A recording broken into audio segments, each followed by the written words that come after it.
Awesome, guys. Sent out the lesson as I always do to the members of the church. If you're visiting, they can forward that on to you. But if you have your Bibles with you, turn to Exodus chapter 5. So we're going to be breaking away a little bit from Timothy. Just sometimes I want to get the Old Testament in our lives as well, or else you kind of just get too focused.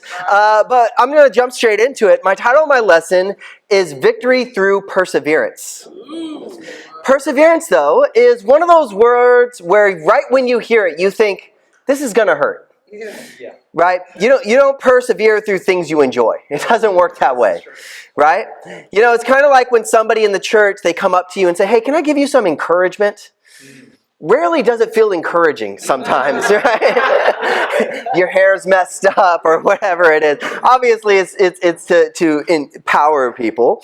But, it can be difficult sometimes when you hear that word. When you guys are ever given the choice, right? I have some good news and bad news. Which one do you usually choose to hear first? Bad news, all right? Well, good, because my sermon is titled that way, so good thing.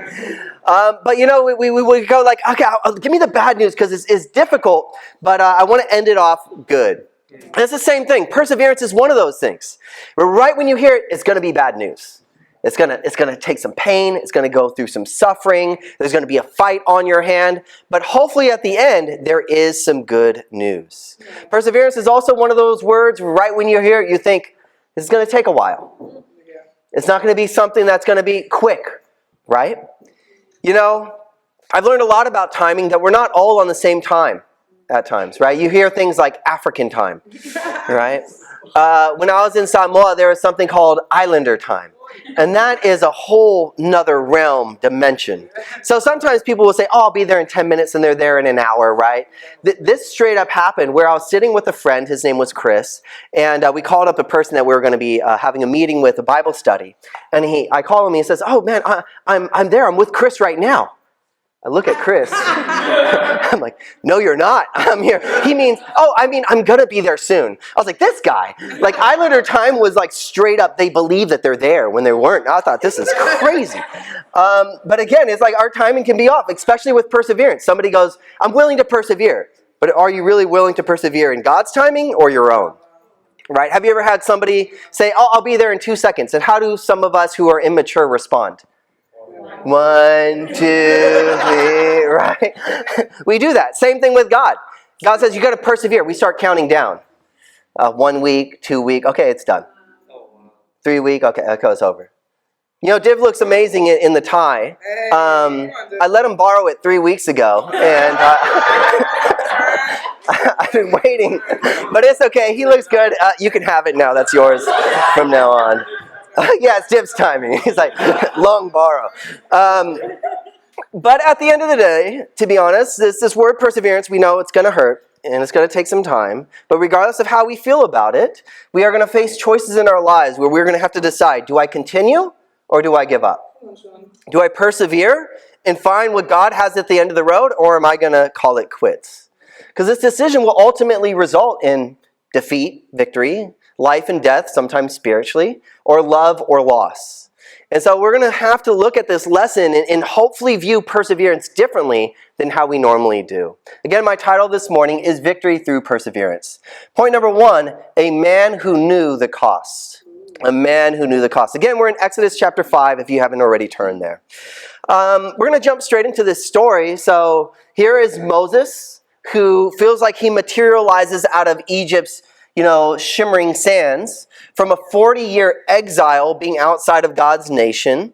And he's resolved in God's given commission to liberate Israel, right? For those that don't know, Israel at the moment, God's nation, is under slavery in Egypt. And Moses was God's kind of answer to this challenge. Moses already comes, he performs the necessary signs and miracles to convince the elders and the people that he was chosen by God. So he's doing all the right things. He answered God's calling, he's coming, and he has excitement about what's going to answer, right? People there have been generations in slavery, so Moses coming out of nowhere, like, this is awesome. This is encouraging. But have you ever felt uneasy when something looks too good to be true? You're like, I don't know about this. It's kind of like when you ask your parents for something and they say yes. When you've already been preparing yourself like 30 minutes, I was like, how do I ask them? Do I send the little sibling in first? Right? Right? It can be challenging. And so we're going to see this as well. Moses is like feeling pretty confident at this moment, but we're going to look at the first interaction he has here with Pharaoh. Exodus chapter 5, verse 1 through 14. It says, afterward, Moses and Aaron being his brother, went to Pharaoh. Pharaoh, for those that don't know, is the leader of Egypt at the time, and said, this is what the Lord, the God of Israel, says. Let my people go, so that they may hold a festival to me in the wilderness. Pharaoh said, who is the Lord, that I should obey him and let Israel go? Do you not know the Lord? And I do not know the Lord, and will not let Israel go. Then they said, the God of the Hebrews had met with us. Now let us take a 3-day journey into the wilderness to offer sacrifices to the Lord our God, or he may strike us with plagues or with the sword. But the king of Egypt said, Moses and Aaron, why are you taking the people away from their labor? Get back to your work. Then Pharaoh said, look, the people of this land are now numerous, and you are stopping them from working. That same day, Pharaoh gave this order to the slave drivers and overseers in charge of the people.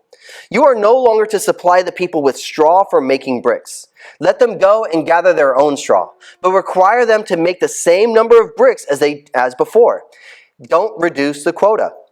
They are lazy. That is why they are crying out, let us go and sacrifice to our God. Make the work harder for the people, so that they will keep working and pay no attention to lies. Then the slave drivers and the overseers went out and said to the people, this is what Pharaoh says, I will not give you any more straw.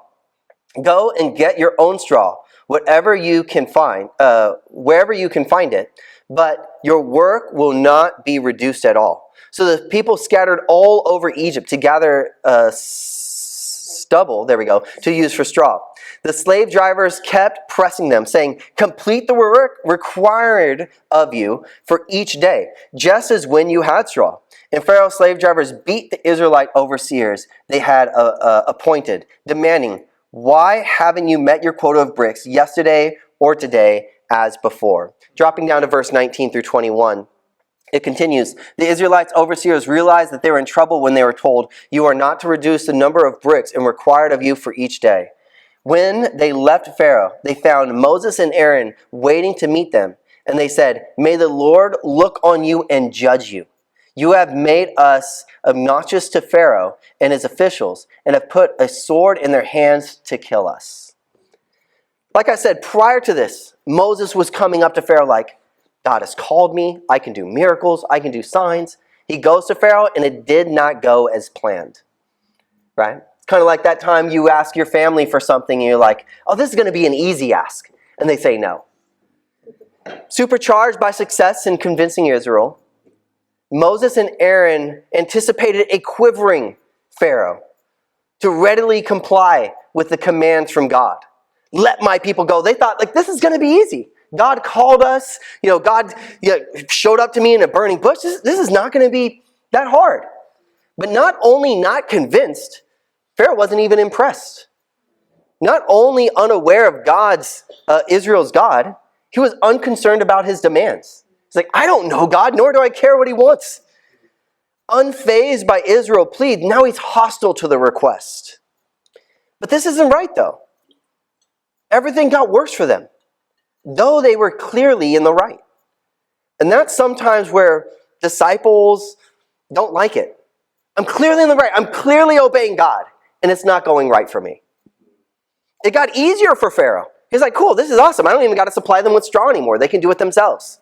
Who is clearly in the wrong. Doesn't make sense to people at times. Far from emancipating the slaves, Pharaoh aimed to break their will even more. Right? We thought that, he was going to be all lion to Pharaoh. But again, Moses shows up all lamb to him. Like it didn't work out how he hoped it would. And you think what can be going through Moses' mind at this moment? God, I told you I didn't want to come. I told you I wasn't the guy. Why did you send me? God, I warned you that I couldn't do it, and now everything that I feared has actually come true. God, why have you sent me to look like an imposter to Israel and a fool to Pharaoh? Right? All the questions might have come up to him at this moment in time. And we can have the same even in our lives at times when we are called to persevere and continue to do what God has called us to do. God, why do you call me to heights that scare and distances that tire me? Even though I walk the path, I still fail. Why am I doing it? Why am I called to change what I know I can't? Why am I called to love those who won't love me back? Right? Each one of these things can feel extremely difficult. And then we get reminded, actually throughout the Bible, this happens a lot. We take note that Peter obeyed God when he obeyed Jesus to throw his nets into the deep water, only to almost sink his boats. Yeah, he caught a bunch of fish, but he almost just destroyed his boat. Like he did what was right and something bad happened. You know, the disciples obeyed Jesus when they were called to, hey, just row across the sea, only to face a storm that threatened their lives. And this puzzles us at times. Like we understand that I did what was right. I understand being corrected when I'm wrong. I understand being disciplined in my sin. But when I obey and comply, why do I still face challenges? Doesn't make sense to us. I remember there's a time where we got, so we had this, what was it called? Bible and Ballers. Essentially, back in Auckland, we hired out a gym on the university to host a church service. And we were going to play basketball and volleyball after the church service and have a bunch of fun. But there was somebody that didn't like our fellowship, and he contacted me saying things like, hey, if you're there, I'm going to beat you up, and I'm going to fine you guys, and I'm going to protest outside the gym and things like that. So I therefore contacted the university security going, hey, we're about to have this event this upcoming weekend. Can you please, is there anybody, can we have security there because of this situation? And they emailed me back, hey, we're going to actually cancel your booking because you have this. And it was 3 days before the event. And I had to obviously announce it to the church, and everybody's coming up to me, but Sean, that's wrong. They're in the wrong. I was like, bro, I know. Right? What do you want me to do about it? Now, thank God we were able to book another gym. It was cheaper, all these things. God definitely blessed it. But I think we hear that and we're like, but we're the victim. But we're doing what's right. I don't understand why God is pushing against us. Is we just don't understand what God is trying to teach us as well. See, like Israel, we might begin to wonder, should obedience be this difficult? Like Moses, we might begin to ask, God, why is obedience worth the price? We soon start to realize that the question of our obedience is not quickly answered, right? The question of your faithfulness, of your perseverance. You can't just do it once and go, cool, I checked it off. It doesn't work that way. It's like proving love in a marriage. You will spend the rest of your life proving it. What do you think is the average length of time here in Australia when somebody gets divorced? How many years within a marriage? 5 years? 4. More? 4. More? 10. More? 15. Before they get 12 to 13. It means 12 to 13 years. You think, for a lot of you, that's like when you're 10 or something. I don't know. Right? That's a long time. Somebody got married for 12, 13 years. They're straight. They're like on the easy road now. That's the average time when people start to get divorced.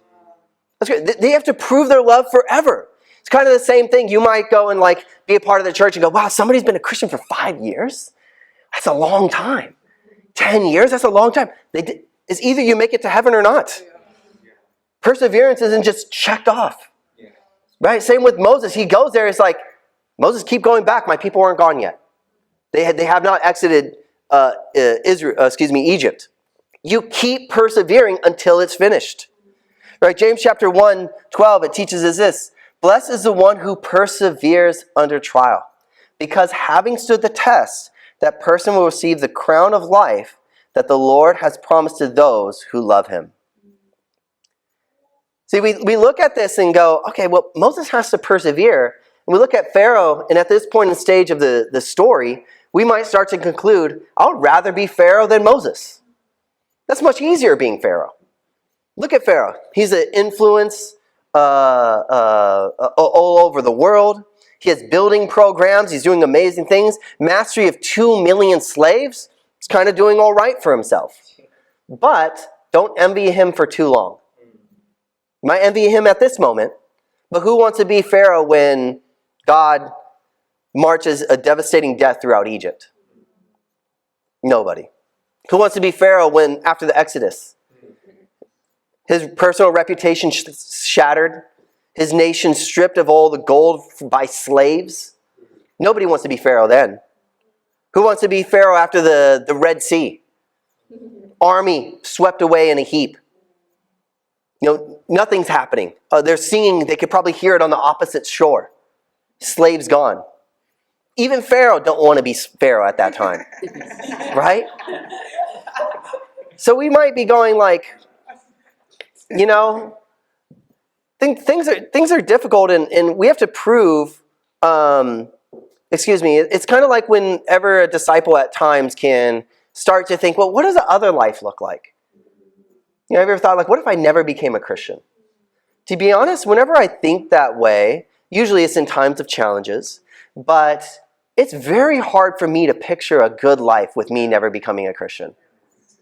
I'm like, my marriages would not be the same. My kids would not be the same. I wouldn't be the same. And it's kind of like for a moment you might look at somebody in the world and they have a nice car or this or that or whatever things that you're missing in your life. And you go, man, I wish I had that. Later on in their life, they don't wish that they were them. And what's the difference? Perseverance.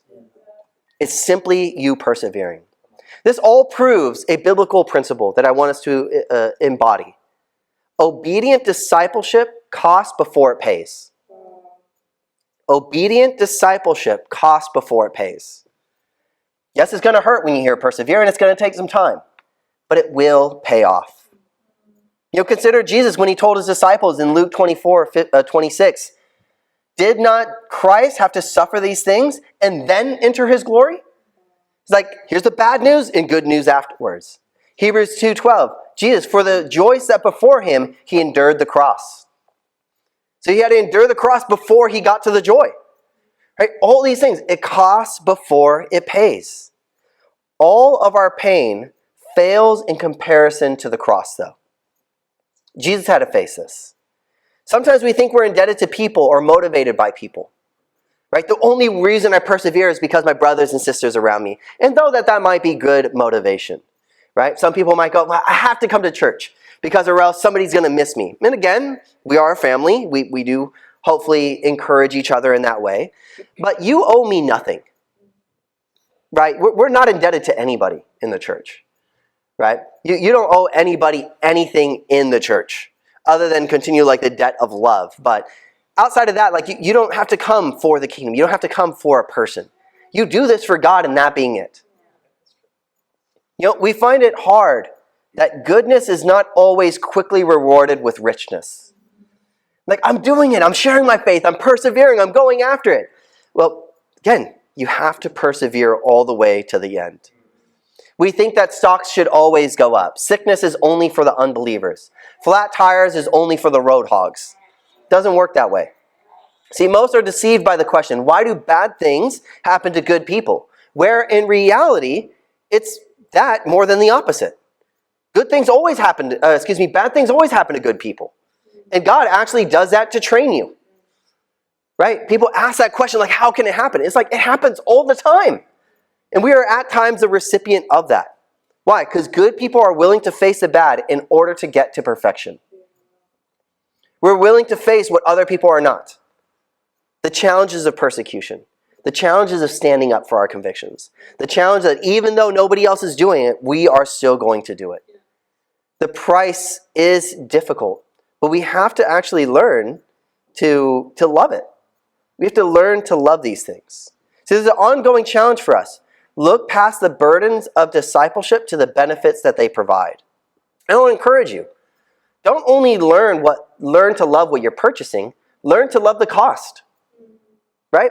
When any of you buy something of value for a low price, sometimes you don't even care about the shirt or the jacket. You just go, $5, guys. Right? Like, I got this thing. You love the cost. It's fun walking around and just kind of traveling around Melbourne with Paul right now because, again, he's coming from a place, third world and all that, coming to the first world, and he sees kind of like the privilege of the first world. He sees like furniture on the side of the road and everything. He's like, wait, I picked that up. He's like, wow, everybody's just throwing all this away. And I'm like, Paul, well, that one's broken. Don't pick that one up. But it's like, but for him, he's just like, this is awesome. It's not only the broken down chair, but it's like, it's free. It's great. In the same way, do you guys look at discipleship in that way? Like, well, I get the prize later on. I get heaven. I get these things. But this is a bargain. Like, what I'm doing right now, this is awesome.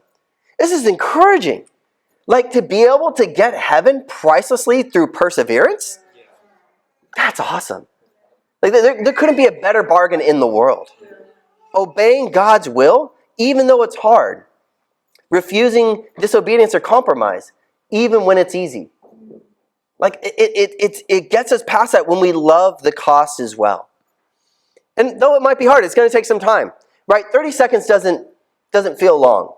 But when you start to hold a plank, now it's long. 30 seconds doesn't feel long, but it feels kind of short. But especially when you're in a guessing game, right? It feels very short. A year doesn't feel long until you live a year as a disciple. You're like, what the heck? This is taking forever, right? Again, see, Jesus was willing to face so much suffering because God would be rewarding him with a relationship with you. It's like, I'm willing to face this, however long it is, because my reward is going to be getting to know James, getting to know Maddie, getting to know Shania. Yeah, you didn't ask for God to die for your sins. You were willing to die in your own sin. But God was like, no, I'm willing to face this. I want you to be saved. Jesus saw you in your pain that you easily would have forgotten, or your sin that you easily would have forgotten. But like, I want to forgive it, not just forget it. See, righteousness eventually succeeds and evil eventually fails. Christians sometimes do good and get nothing bad happen to them. And they conclude, goodness doesn't always pay. The unsaved do wrong and nothing but good happens. And they conclude, well, evil doesn't cost. But both are untrue. Evil always costs and righteousness always pays, though it might not be immediately evident. You must persevere to victory. For us as a church, as we continue to grow to the goals that we have, getting to 25 by the end of the year, it's going to cost us a lot. Faith, going after it, keeping fired up, keeping zealous. For us, raising contribution at certain times, it's going to cost us a lot, literally, right? But at the same time, it's going to pay, right? God calls us to have a victorious life, not a pampered life, right? We're not going to be pampered all the way through it, but we are going to be victorious. My first challenge is simply knowing this, knowing that salvation is by grace, while discipleship is by works. Let us refuse to weigh obedience against the cost or the degree of pain that we're going to suffer. And go, I'm only willing to obey as long as it doesn't cost me as much. Always being willing to obey and really seeing this through to the end. Point number 2, a man who knew no compromise. So again, Moses faces this, right? This is just day 1 that we looked at. Moses couldn't be glorified with all the credit, though as we continue to read this, Moses again wasn't glorified with all the credit. His brother Andrew was along with him the whole way through. Pharaoh was given the chance to surrender to God's will peacefully, but his heart was hard to the request. And why shouldn't it have been? There was being slaves who was making a request to the king, right?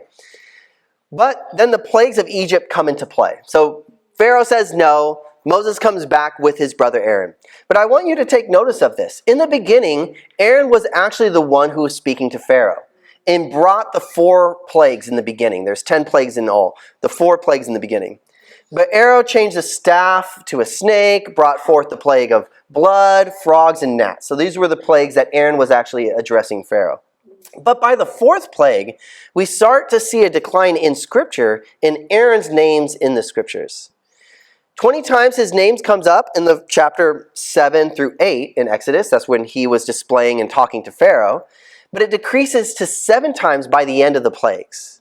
See, Moses starts to take the lead role in bringing forth the plagues as well as talking to Pharaoh, something that he feared the most. So Aaron was doing it, but then Moses starts doing it at the end.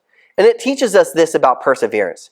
Perseverance doesn't only mean to continue to chart the course, as well it means not to lose speed. See, Aaron in the beginning was doing it all, but for whatever reason, he starts to take a step back. And Moses was the one who keeps pushing and going forward, even though he was the one who was afraid in the beginning. See, there is no such thing as half-hearted dreamers. You can't dream in half measures. Like, we'll get to it sooner or later. Right? It doesn't work that way. You give your whole heart all the way through. We wish we can change the world in our pajamas, right? We wish we can start changing the day after waking up at 9 a.m. Declare our love to somebody through text. Right? We always compromise something big and into something small. Right? We know the world needs a little bit more at most times, but we just don't want to give it. See, Moses starts to take the lead, and I believe for good reason.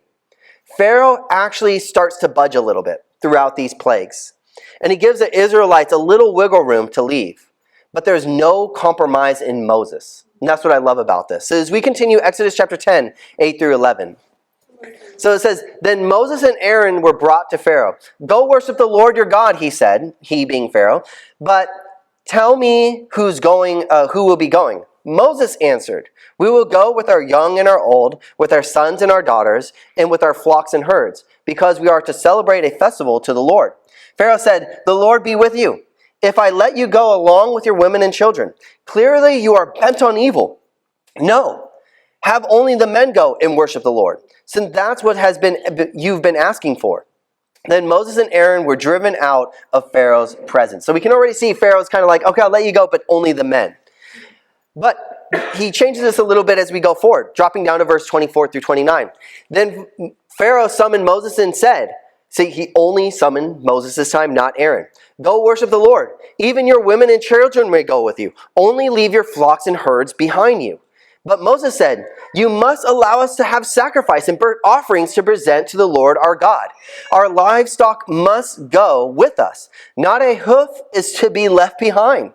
We have to use some of them in worshiping the Lord our God. And until we get there, we will not know what we are to use to worship the Lord. But the Lord hardened Pharaoh's heart, and he said he was not willing to let them go. Pharaoh said to Moses, Get out of my sight. Make sure you do not appear before me again. The day you see my face, you will die. See, Moses, though it was challenging, though he had to persevere, he was unwilling to even leave without the animals. Right? Victory was going to be all in and full or nothing at all for Moses. He knew no compromise in his perseverance. There is nothing that taints a win more than compromise.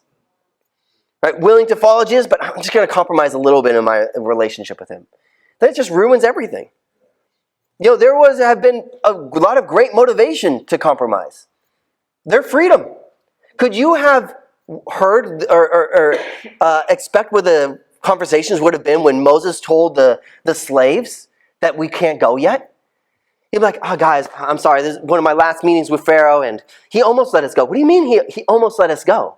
Well, you could have been freed from slavery if we were willing to leave the cows behind, but I said no.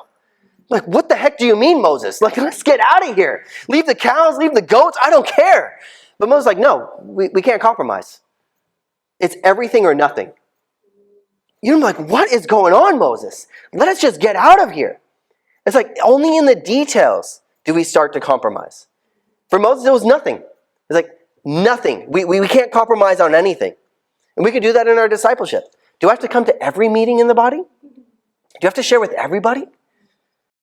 Nearing the end, obviously, the last chapter of 1 Timothy. And again, for those that maybe have not been following along or been part of the journey with us throughout this book, it's pretty much an older pastor writing a letter to a younger pastor and teaching him how to direct and instruct and build up the church. But specifically this chapter, now you're going to see it shift a little bit from Timothy and what he should be doing with the church to what Timothy should be protecting and doing for himself. Just to ask you guys, what are your favorite words or favorite names of God? What do you say in prayers? What are yours? Father? Okay. Papa? You say Papa? Okay, we're getting intimate.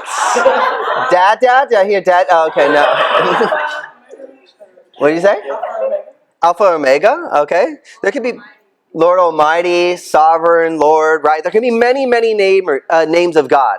The Judge, Jehovah, the Almighty, Bread of Life, Everlasting Father, all these different things. But there's one that's very specific that I always loved, and it's called the Author of Life. You know, that God wrote your life.